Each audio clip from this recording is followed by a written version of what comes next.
All right, good evening and welcome to Futbol En Vivo on Club Deportes Season 2, Episode 18.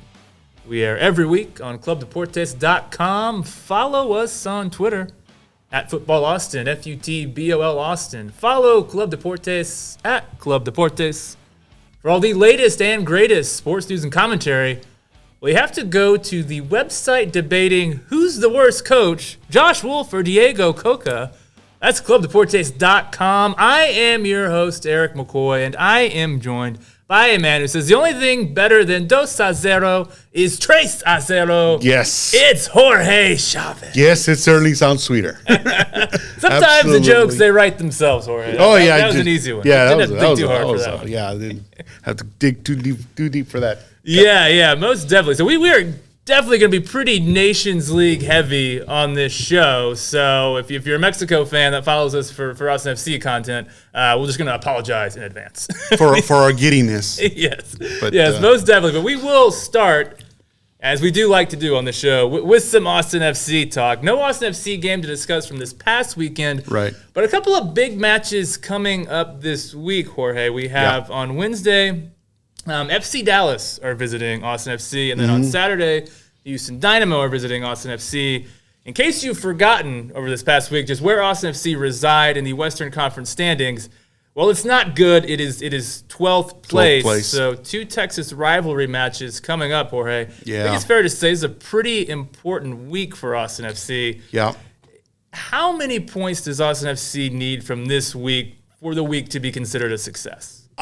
Honestly, it's got to be 2 wins. You think so? It's got to be 2 wins. So I said 4. I said a win and a draw would be okay, but you think 6. I see 6 points because it's something that some of the players have always kind of commented on, and Joshua himself, that sorry, Jerry, if you have the table up while I'm talking, that'd be good for us to look at. But 6 points, midpoint of the season, they're going to be very, very important. They're going to be, I think, season defining. Yes, that's exactly what I wrote down. Yes, season defining. I think that's very fair to say. These 2 next results are so important that if Austin FC loses either one or both of these games, just mail in the check. It's over. They are not making the playoffs. Wow. They are not making the playoffs because if we look at the points, Austin has 17, which is technically tied with Minnesota, but on goal differential, that's why they're 12th. But if you add 6 points to that, so suddenly you're up into 5th place. You're up into where am I? Got lost here. I'm sorry. Austin has 19 points.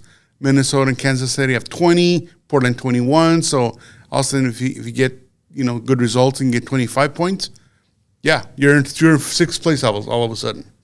Yeah, you can make up ground quickly in this league, which is for now. I mean, if you look at the points differential, probably LA and Colorado are probably already see the writing on the wall. They're in some trouble. I'm so surprised with the Galaxy. There's a lot of talent on that team. They have Ricky Puig there. Yes, Ricky Puig. Unfortunately, Chicharito got injured, and I got some quotes that I want to use for him, not LA Galaxy related, about Chicharito that are very interesting, I think. But yeah, I mean, so for the next couple of games at home, I mean, you gotta defend your home.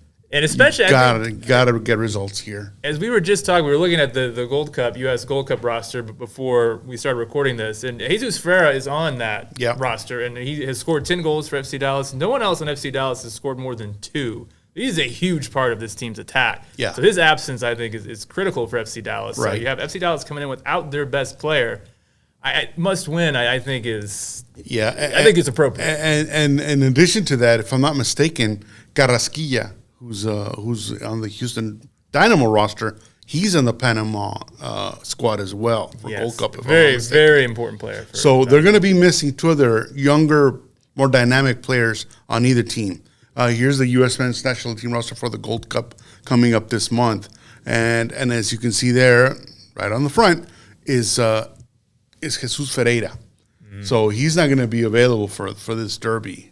And he's been a killer for Austin FC. Oh yeah, of late. I seem to remember a Messi-inspired jersey celebration last visit to Q2. It elicited some commentary and some reaction from the fan base. Yes, he did that in front of the supporters. Oh yeah, and as much as one thing I will say about the supporters section, that if you do stuff like that, they won't forget but they don't retaliate. You saw some stuff being thrown on the field.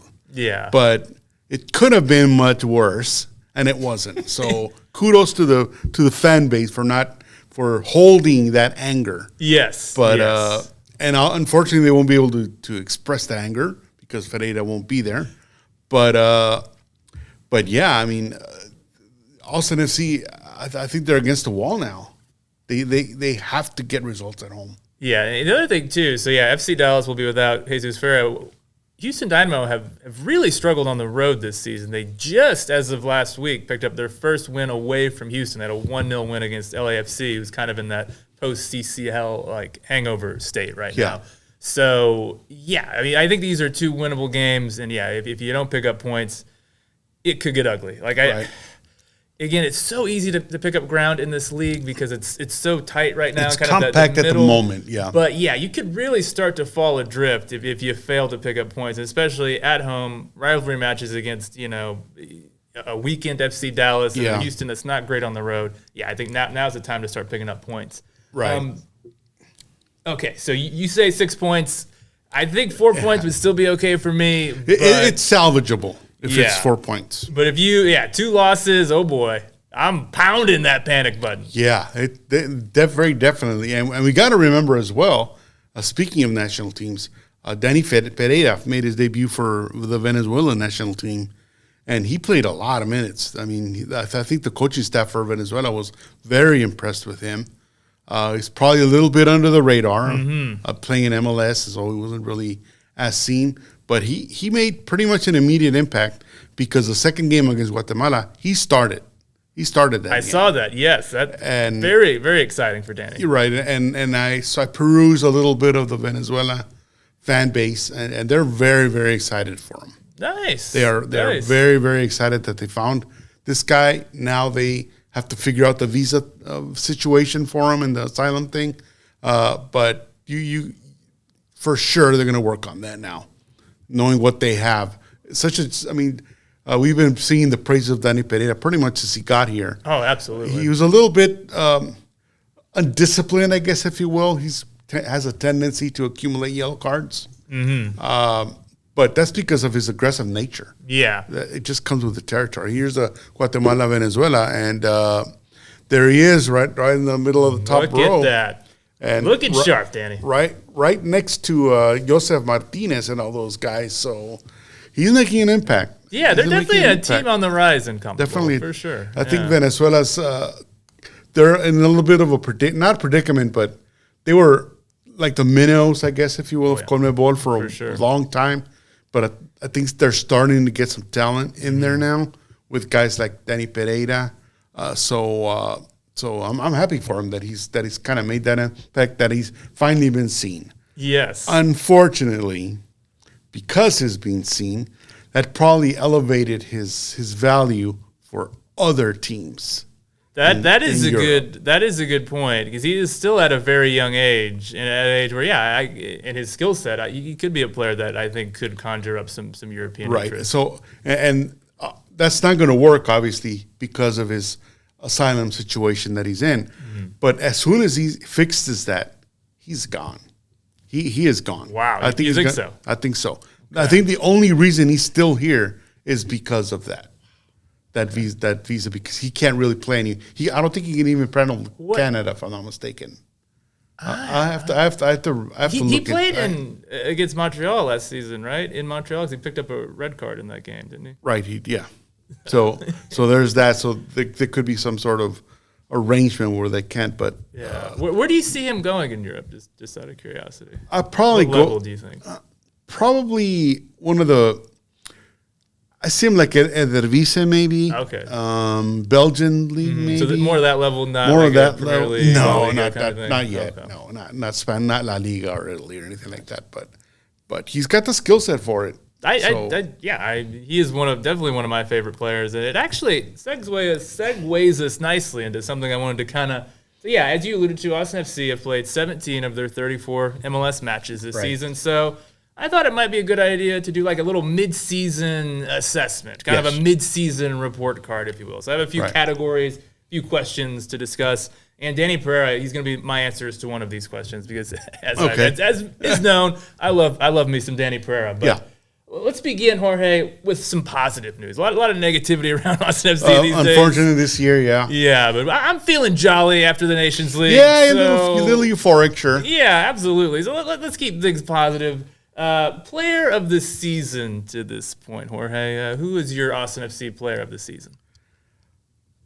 Oh man, that's a tough question. Kind of slim pickings. A little bit, but unfortunately, I can't pick Driussi because he was injured for a while. Yeah, hasn't featured as much. Otherwise, by season's end, he will, I think, be the easy choice for player of the season. But as of right now, at the midpoint, it'd have to be a toss-up between Gallagher and Pereira. That's Gallagher's my pick. And I could go Pereira as well. Yeah, Gallagher mostly because he's the only one generating goals at the moment. Leading scorer at the moment. Leading scorer as a defender.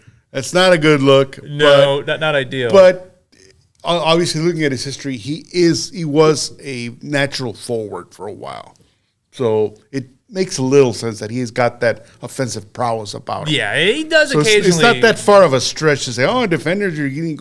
Yeah, but look at the history. When Austin FC have played the 3-4-3, the wingbacks are given license to push pretty far forward. He also has played as a winger at times, particularly late in matches. Austin FC chasing a goal, he's moved up to play winger. Right. So not necessarily strictly a defender, but mostly a defender. So I think a lot of teams are not expecting a guy because Gallagher's I think the fastest player on the team, if I'm not mistaken. I wouldn't be surprised if he was. Yeah, but his speed I think surprises a lot of defenses, especially coming from the back, from the wings.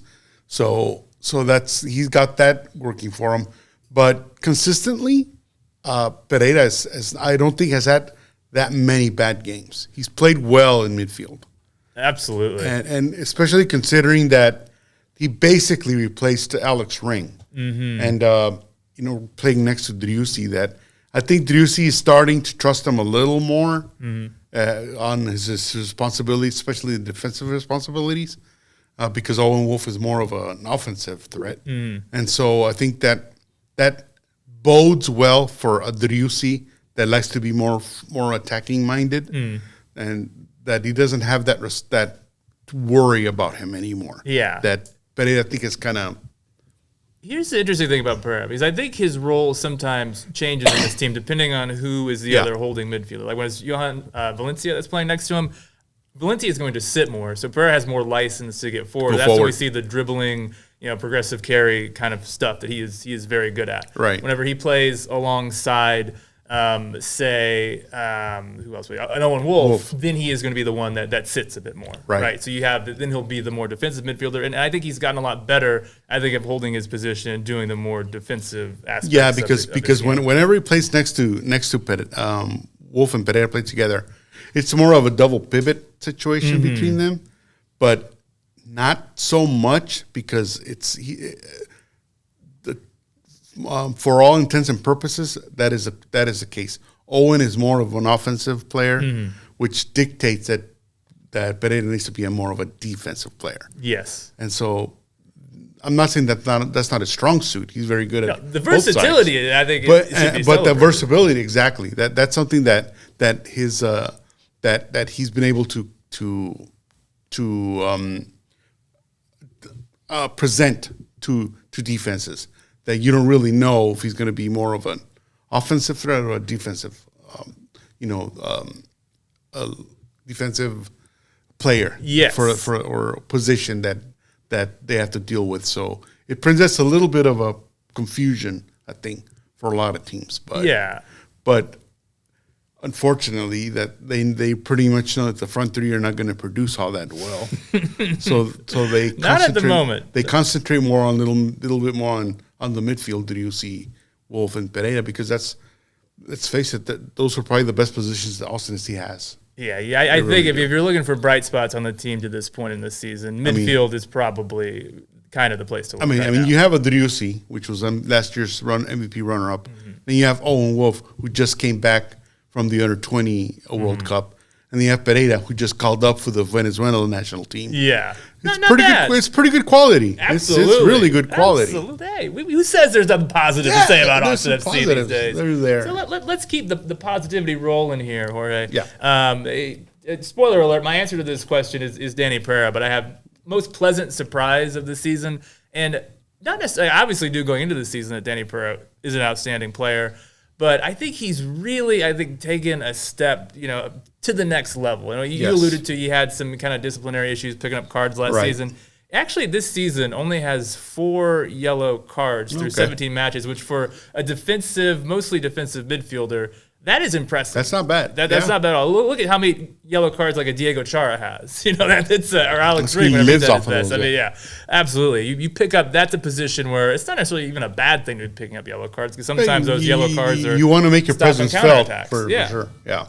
Yeah, absolutely. So I think the fact that he's taken a step forward in that aspect of his game, kind of showing a bit of maturity, I think is great. And he's really, again, progressive carries, progressive passes. His pass percentage is at it's like 90+% right now. So he's very comfortable on the ball, Danny Pereira. And so, for me, he is my most pleasant surprise of the season. What about you, Jorge? I think the most pleasant surprise for me would be probably Pereira as well.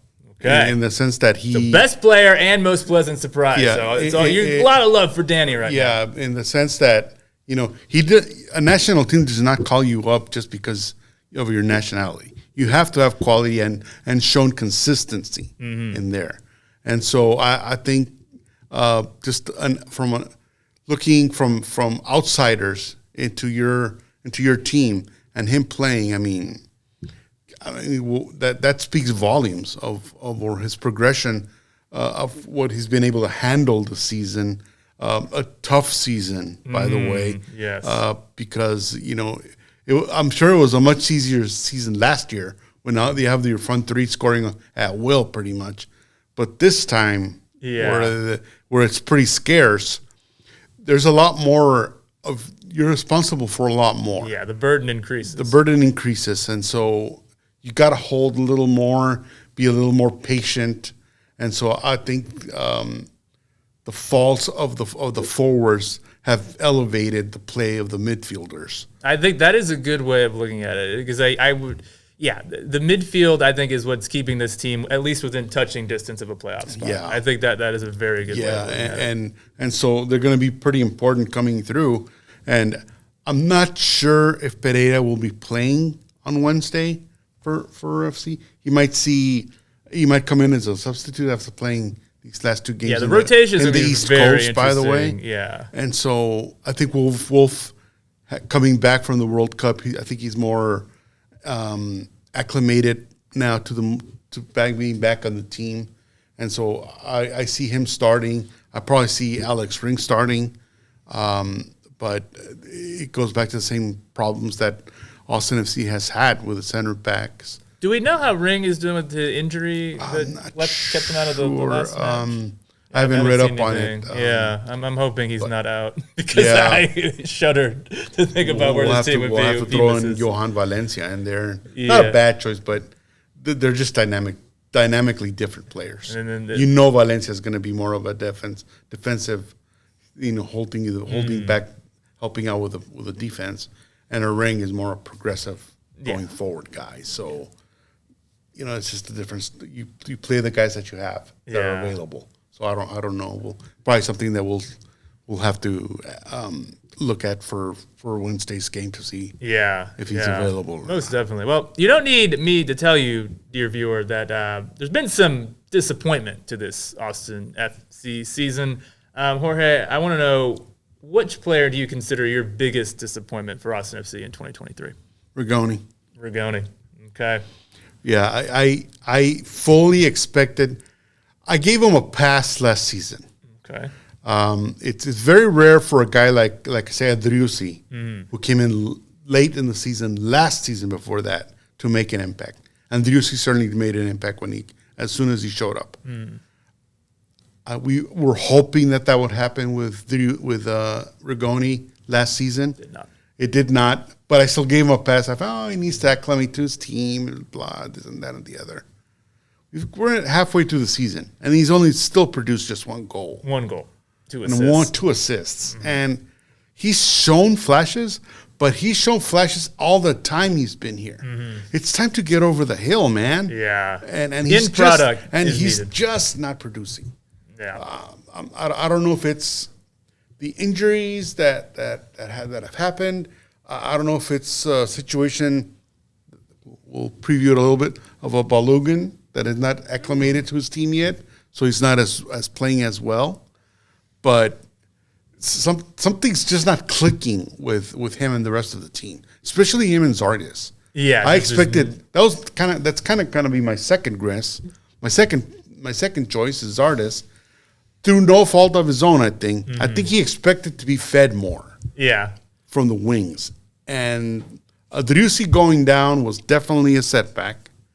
But Rigoni, he had to connect with him more, and it just wasn't there. It wasn't just like, I remember like going into the season, we talked about it on this show. Yeah. People, just random people I would talk Austin FC with, we all were saying we cannot wait to see Zardes and Rigoni connect. Like the Rigoni cross to Zardes. It seemed like it was so obviously going to be something that worked. So good. I mean, and we've not seen it. Just because as we saw last season, Rigoni would feed the ball into the box, and there was nobody there. It's like, who you're crossing to. And where does Zardes live? In the box. Just like you could just see it in my head. Rigoni in the left half space, cross to Zardes at the far post. Like, it just seemed like we would see that over and over again. All the time, and hasn't happened. It has not happened. So I don't know if it's Rigoni trying too hard, knowing that he's a DP, that it's just not clicking for him. If he's still not getting acclimated to this team for whatever reason, I don't know. Because even when Maxi Urruti's playing there, they still don't connect. There's not, and those are his guys. And I'll tell you, to be honest, didn't seem like he and Driussi have that much chemistry together. Like, they don't look like they play very well together. They kind of get in each other's way. They don't seem to really understand each other's movements. They're still trying to figure out where each other needs to be. Yeah. And Rigoni can get by almost anybody. He's got the speed for it. He's got the quality, the technical skills.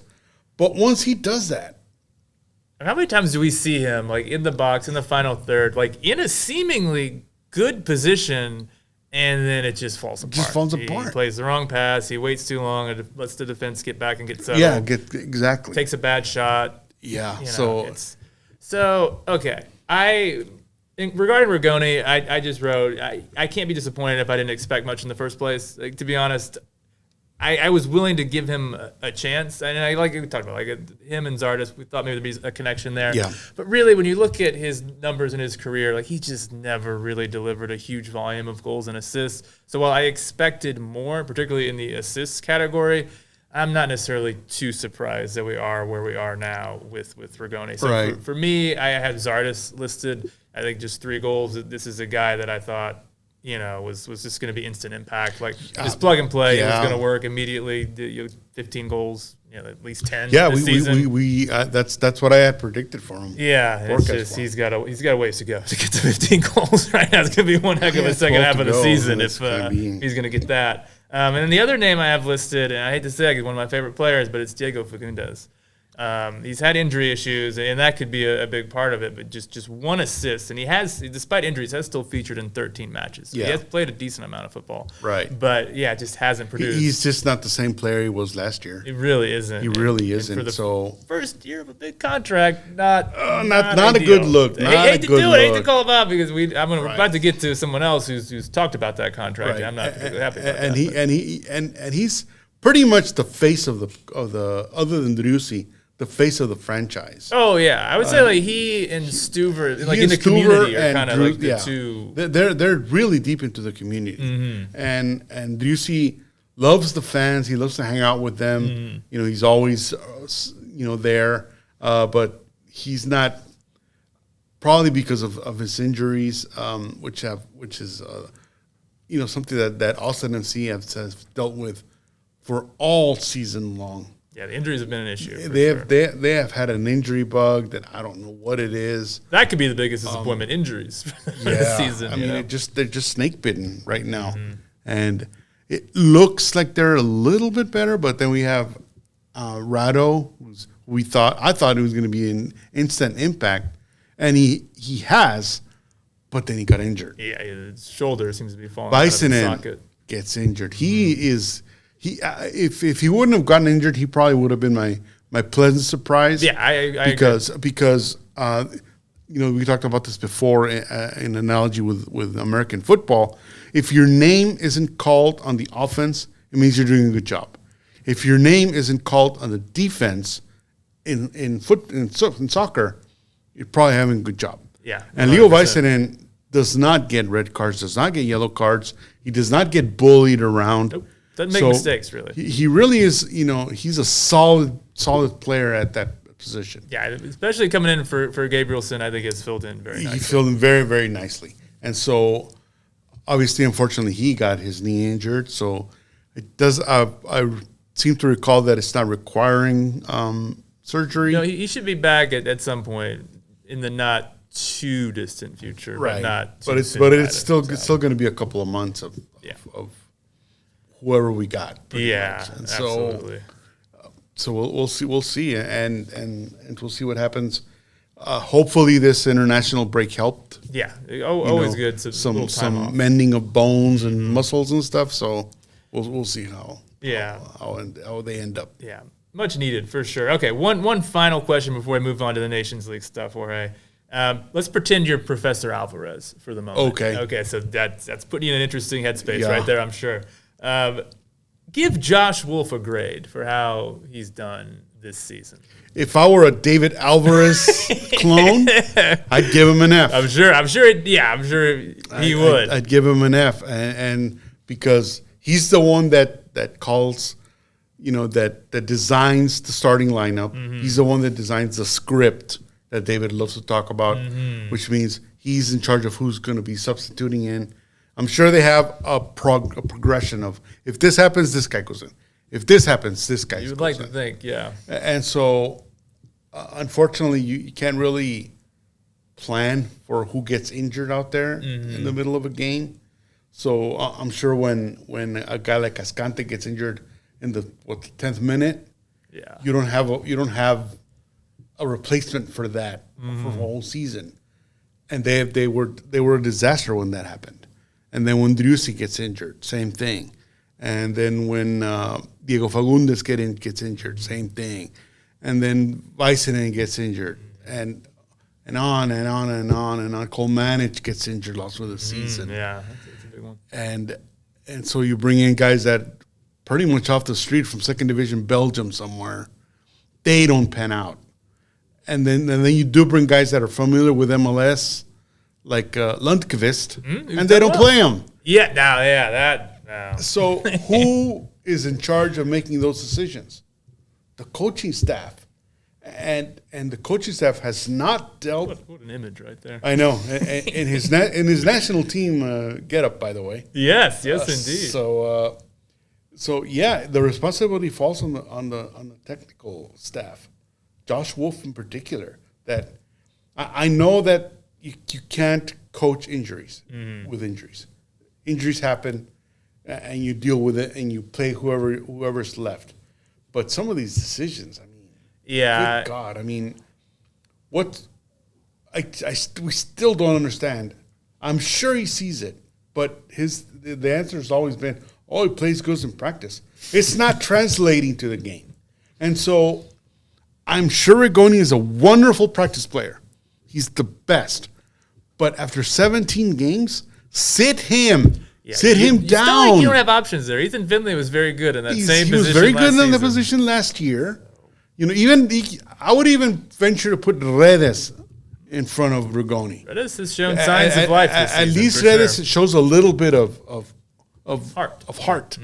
He may not have the technical skills for it yet, but But he shows up. The guy shows up. There's an aloofness to Rigoni that is a little bit, and I think really he needs. I don't think it's really necessarily an attitude adjustment. Yeah, I wouldn't go that far. But more of a something putting on my David Alvarez hat again. There doesn't seem to be a sense of danger, of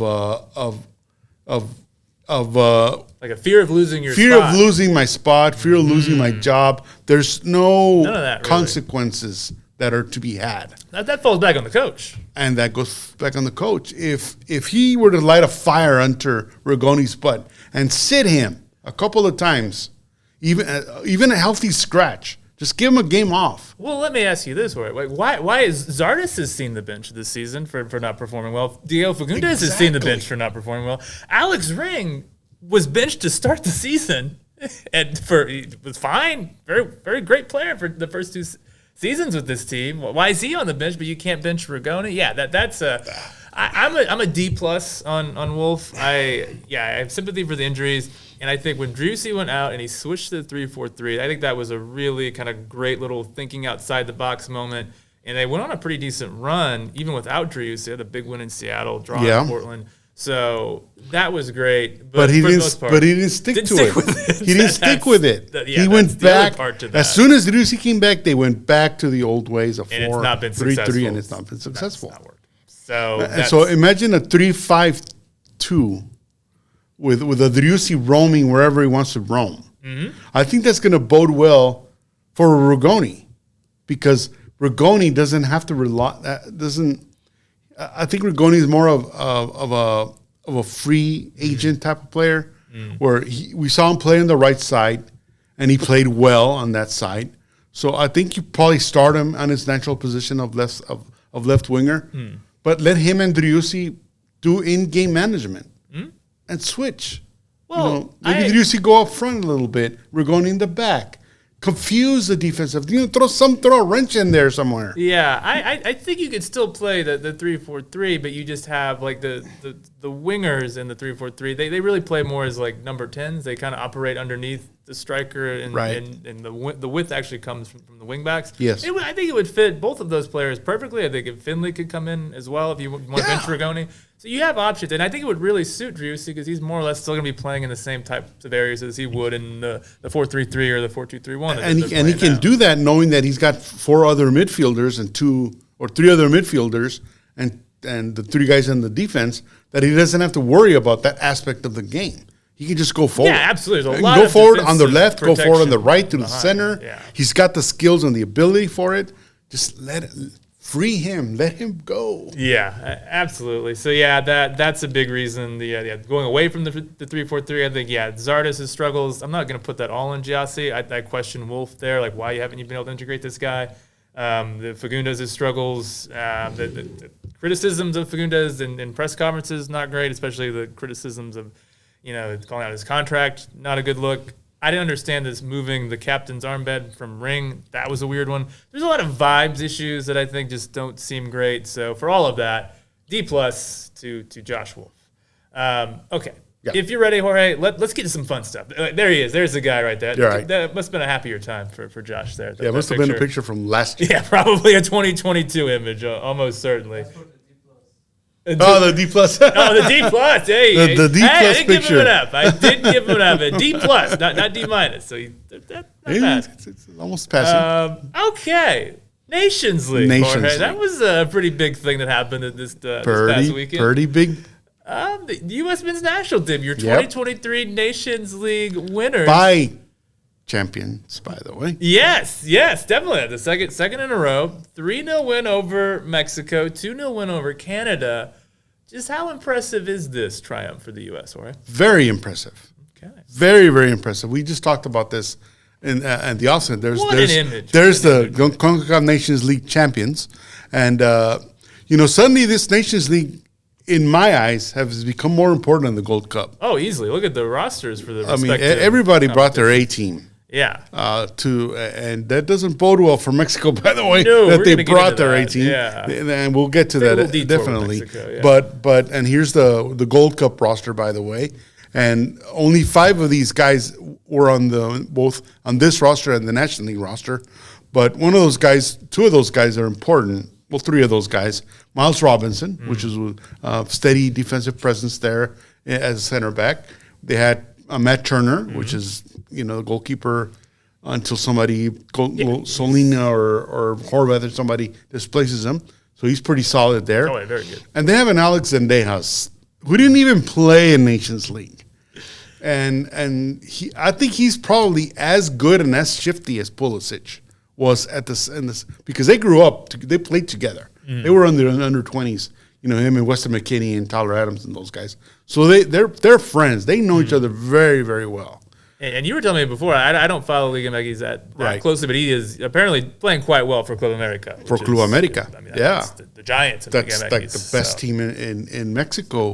That says a lot if you're playing well there. So it does say a lot that you have that guy in there. And there's the champions last year. So many images to choose from. There's a lot of places to pick. And there obviously there was such a big difference from the Nations League competition last year to this year. Oh, yeah. I mean, last year was competitive. It was a competitive match. You really didn't know who was going to win. If it wasn't for Horvath blocking Guardado's penalty, we could be having a different conversation. But, they showed grit. They showed that they weren't backing off from Mexico, and they ground out a result in 2021. This year, they weren't even. There were 2 different teams on the field, on the pitch, just different quality, and you could see suddenly Mexico devolve into a minnow of CONCACAF, because when a Mexico, Canada now, or a U.S. play Honduras or Guatemala, how do those teams play? They kick out. They cause all sorts of chaos. There's yellow cards that go all over the place. Red cards are not out of the norm. And what happened in this game? Mexico devolved into a frustrating, There's an identity crisis, frustration that they could not impose their will on the U.S. They were just not afraid of them anymore. Yeah, they haven't been afraid of them for a long time, actually. Yeah, and so I think it was a reality check for this Mexican team. I'm much so with everything you're saying. so much so that there's Guardado, by the way. You should have plenty of sad Mexican players. Yeah, there's a lot of downtrodden guys. Whole bunch to choose from. And the news came out today that the coach, Diego Coca, was let go. Just 7 matches. He was 7 matches. He only lost 1 game. One match. Just 1 game. Badly. Yeah, and it was an embarrassing loss. The Mexican fans felt it. Jorge Turalde also tweeted, if you go on TikTok, tons of fights between Mexican fans in the stands. Oh, wow. They had to call in the police with riot gear to placate some of these things. It was rough.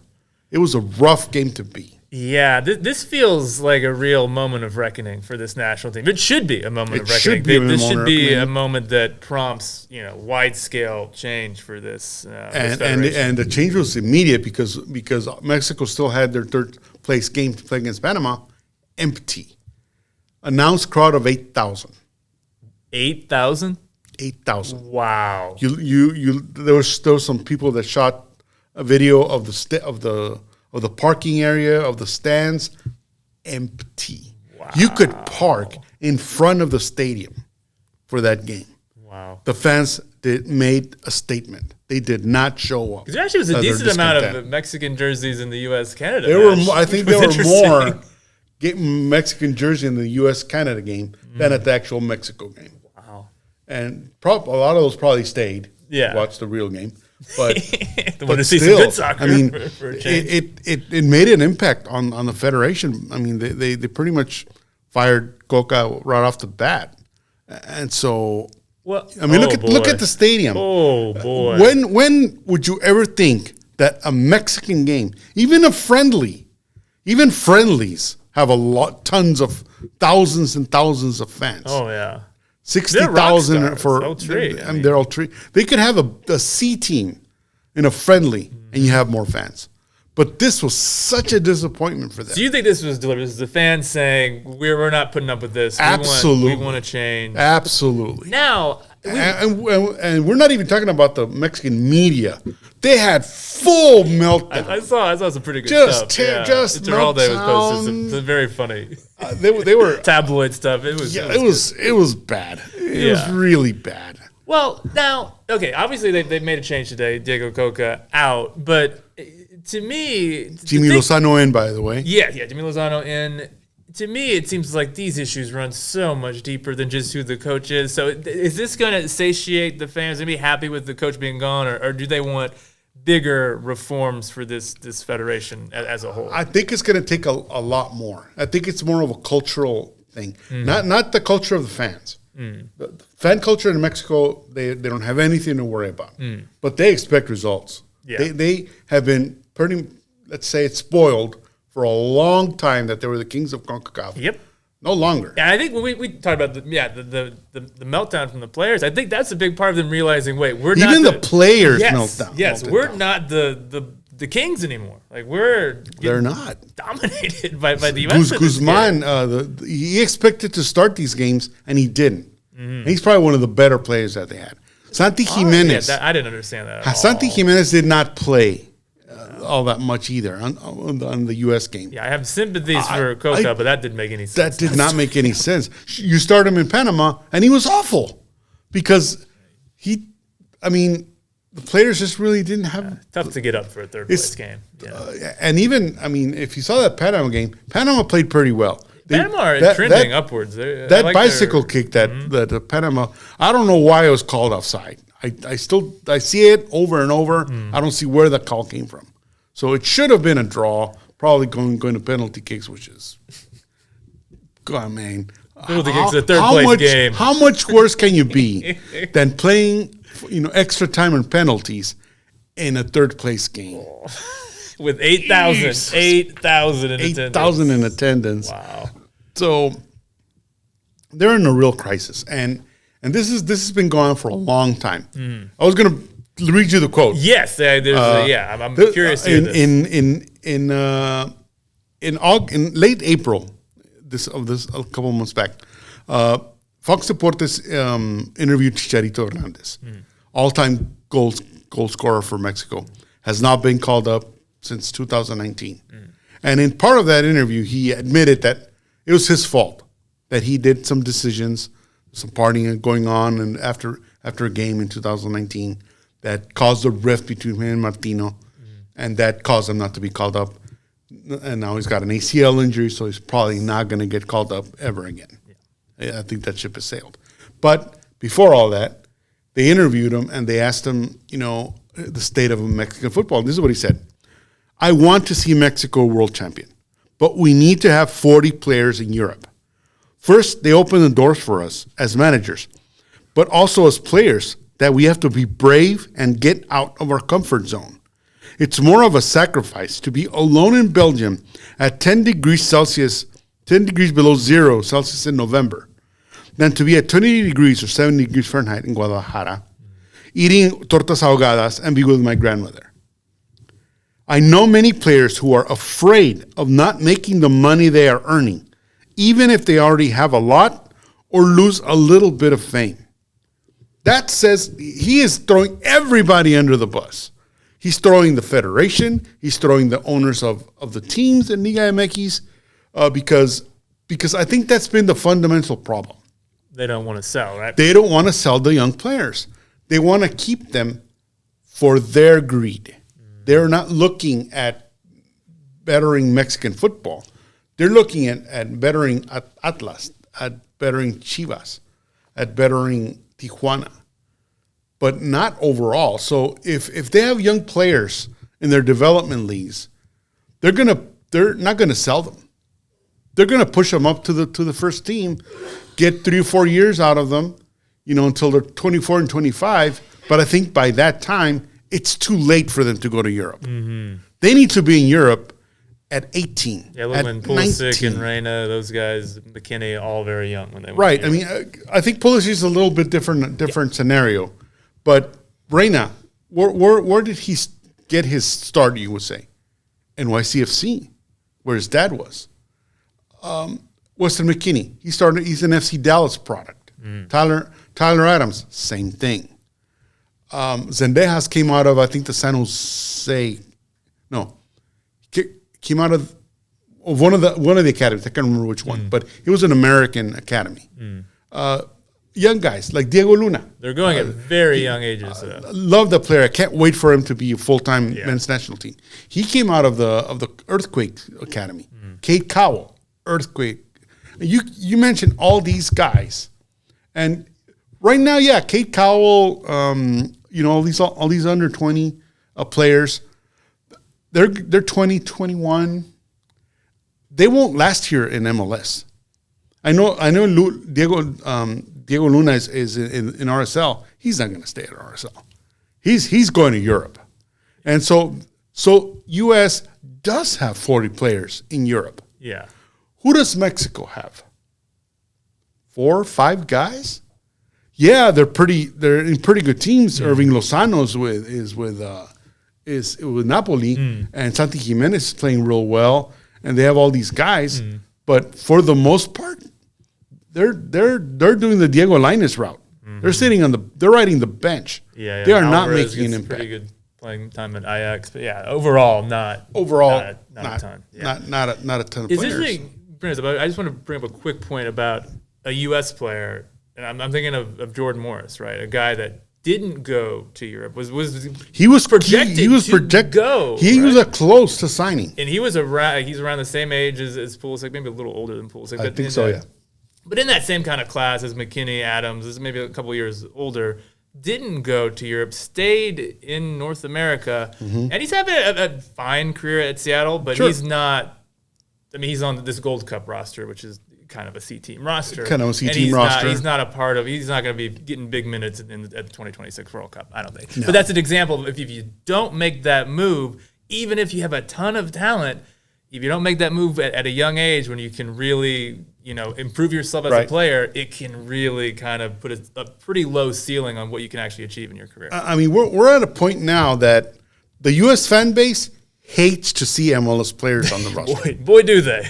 They hate to see a Christian Roldan or Walker Zimmerman or those guys that really good players, but they know, the U.S. fan base knows that there's much better players in Europe playing right now.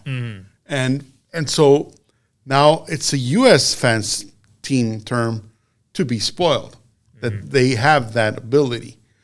So this Gold Cup roster, we say it's a C-team roster because most of the guys are in MLS. Yeah. But they do have 2 American players.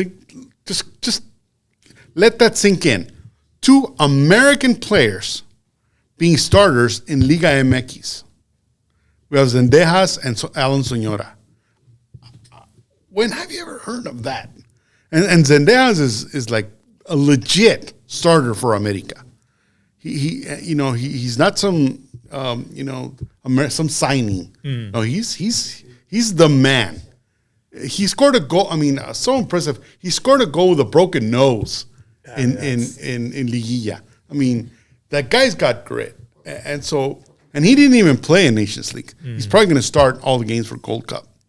So, and the few minutes that he has been given, he's played quality minutes for U.S. So they have that guy. Then they have, all these other players. Kate Cowell is on the Gold Cup. He just came back from the under-20s. So even this Gold Cup roster is not too bad. Yeah, there's still a lot of talent there, for sure. Honestly, I don't foresee them going to the final, but mostly because of Canada. Canada is an example of what Mexico should have done. They have the best player in CONCACAF, in Alphonso Davies. I think that's fair. How old is he?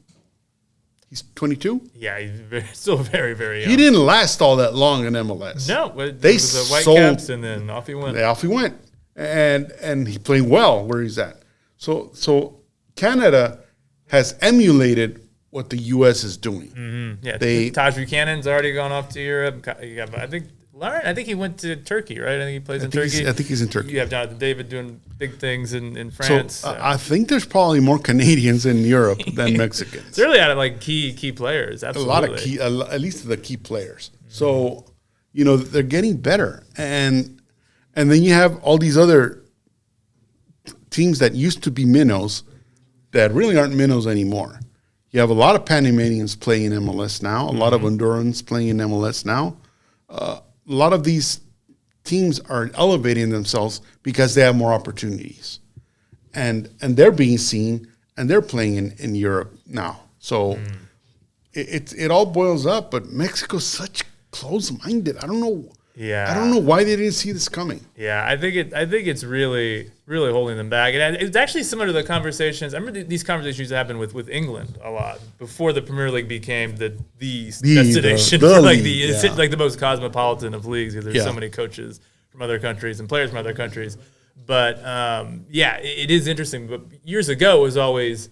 It's just been announced Tata Martino to Inter officially Miami. now. Oh, okay. It's a breaking news on Futbol En Vivo. That's pretty expected. Yeah, it was pretty much a done deal. I think it's been rumored for the last. There he is. The two guys at look at that! What a picture! That says a lot. Years later, with getting the band back together in Miami, getting the band back together, and then Jordi Alba was.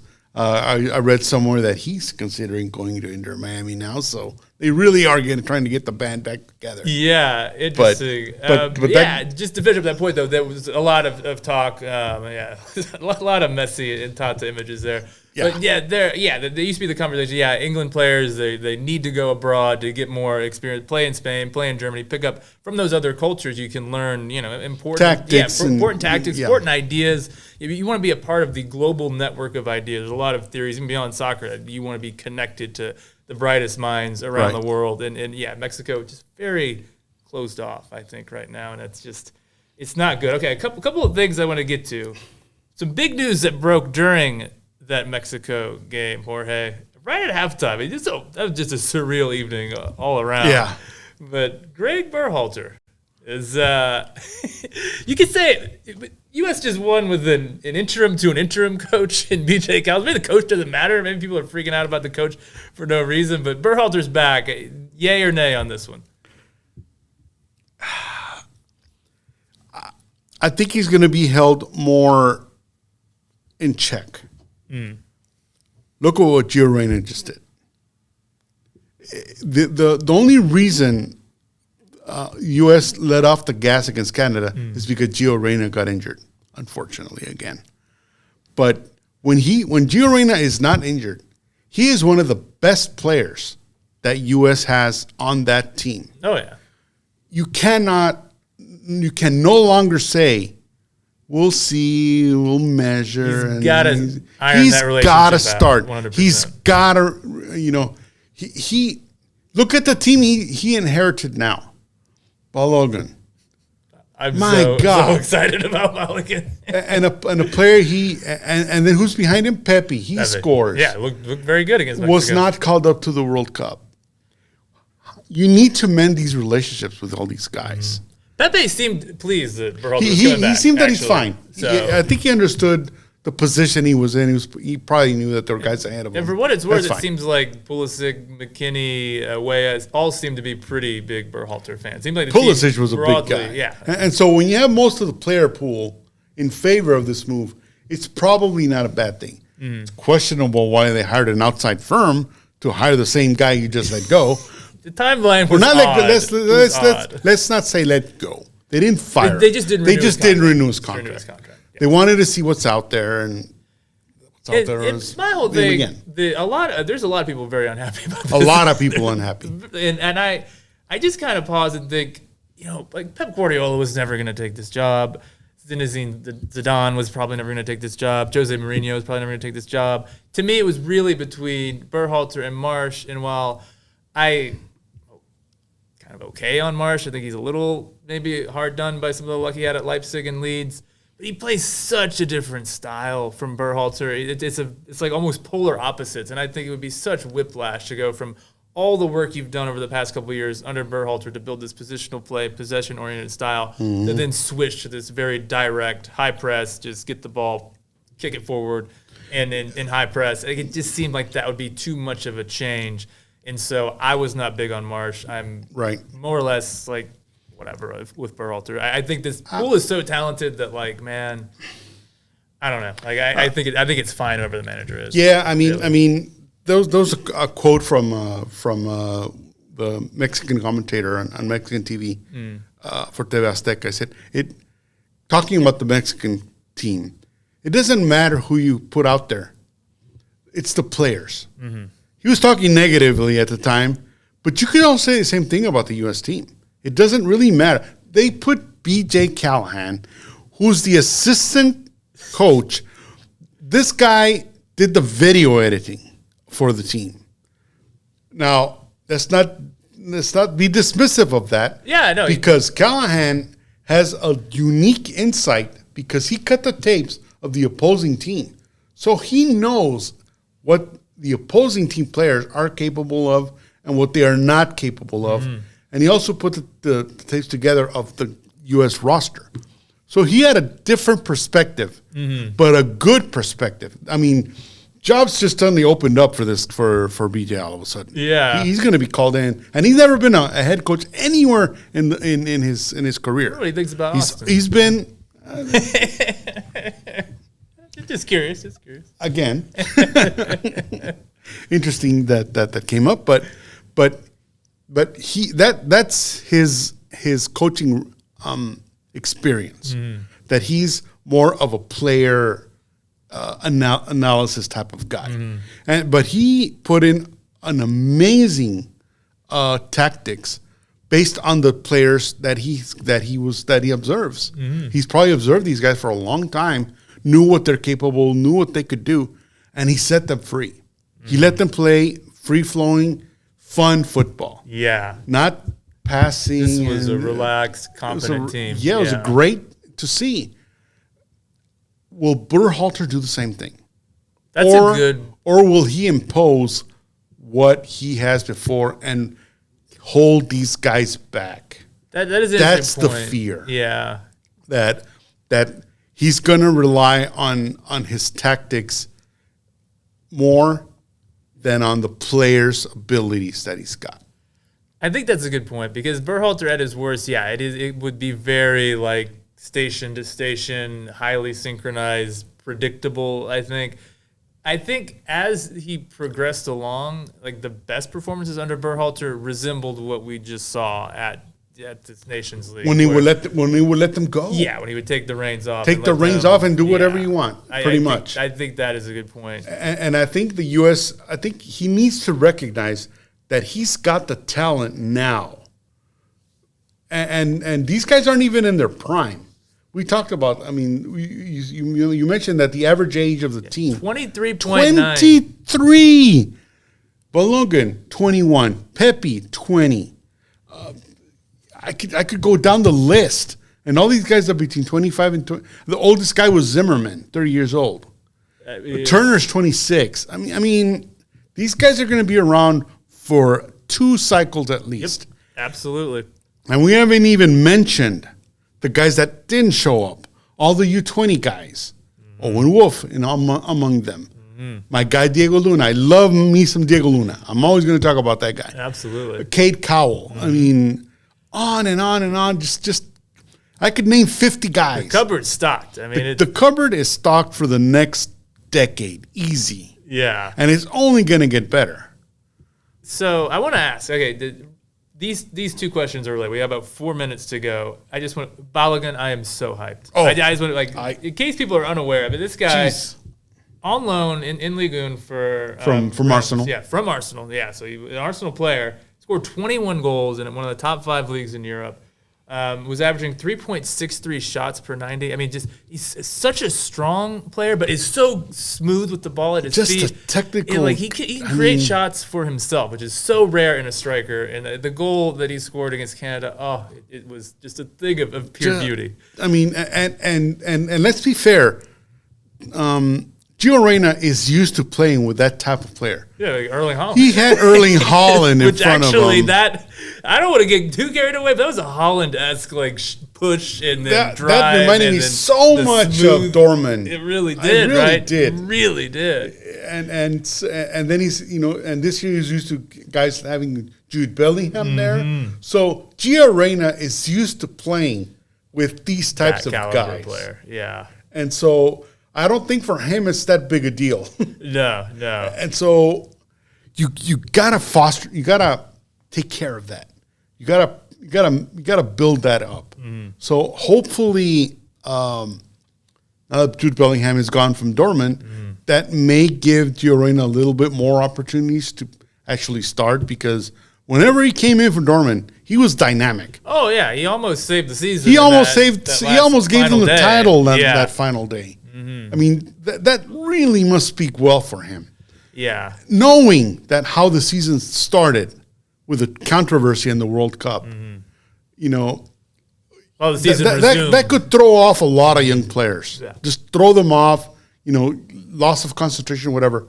On the contrary, that helped him concentrate even better to show what he's got.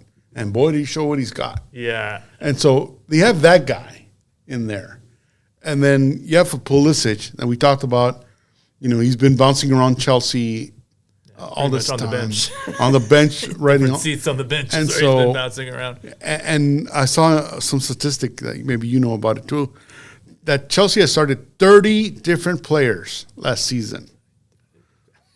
30. No words for that. And so, if a guy like Christian Pulisic, the quality that he's got, is going to be competing with 30 other guys and their salaries, dude needs to move on. Yeah. Chelsea's a great club. It's my club, but dude needs to go somewhere else. Yeah, I think that's the key for these guys going into 2026. Pulisic, Dest, McKinney, Adams, Reyna, they need minutes, and wherever they can get them in Europe at the highest level they can, that's where they need to be. But just about out of time, just a quick question.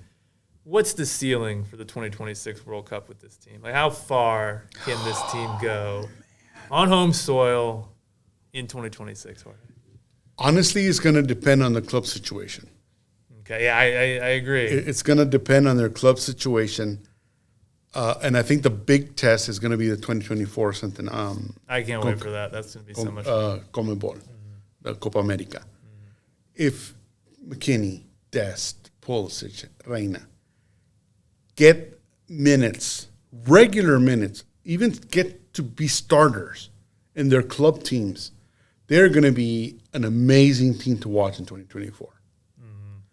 I don't know if Messi has enough gas left to lead Argentina, but they don't really need him anymore. They got a lot of talented players. They had a lot of talented players in Argentina. Brazil is Brazil.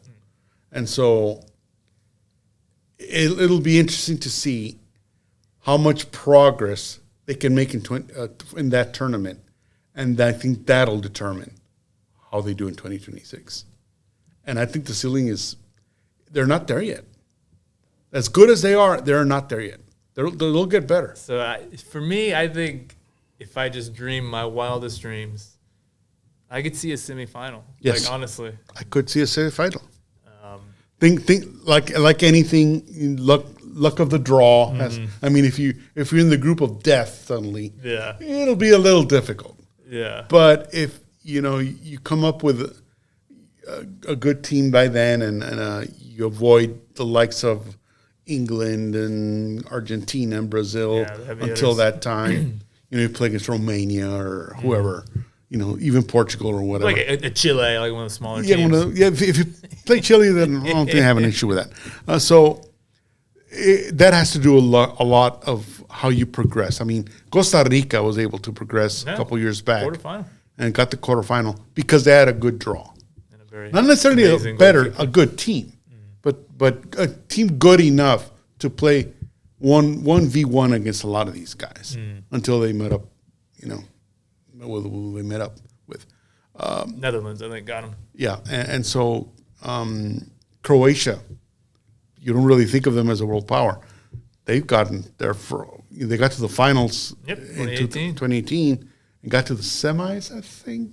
Yes, semifinals last. So, they have quality. So, but they had a lot of luck with the draw as well. So it depends. It's going to be interesting to see who qualifies by then and see what happens. You never know, but semifinals is not out of the question. Yeah, absolutely. I mean, Jorge, this has been so much fun. We got to talk about winning football. I mean, how often do we get to do that on this show? Yeah, it's been a rare thing this season. Never. But it has been fun, man. We're going to do this again next week. Yes. Thank you to Jerry Lopez behind the boards. Thank you to Club Deportes. Thank you to our fans. Yeah, we'll talk to you next week.